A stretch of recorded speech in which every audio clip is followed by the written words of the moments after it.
We economic hitmen really have been the ones responsible for creating this first truly global empire. And we work many different ways.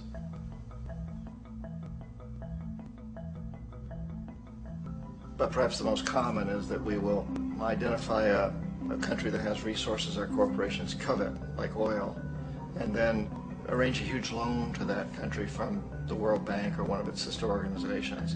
But the money never actually goes to the country. Instead, it goes to our big corporations to build infrastructure projects in that country, power plants, industrial parks, ports, things that benefit a few rich people in that country, in addition to our corporations, but really don't help the majority of the people at all. However, those people, the whole country is left holding a huge debt.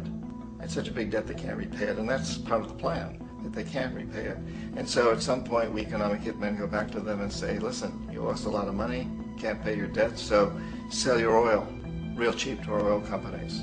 Allow us to build a military base in your country, or send troops in support of ours to someplace in the world like Iraq, or vote with us on the next UN vote.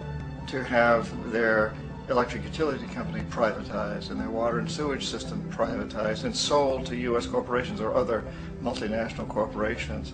So there was that whole mushrooming thing, and it's so typical of the way the IMF and the World Bank work, that you put a country in debt, it's such a big debt it can't pay it, and then you offer to refinance that debt and pay even more interest.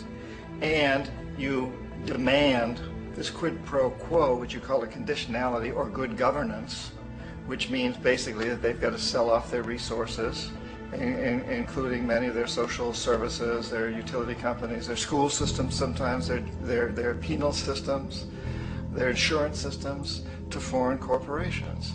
So it's a double, triple, quadruple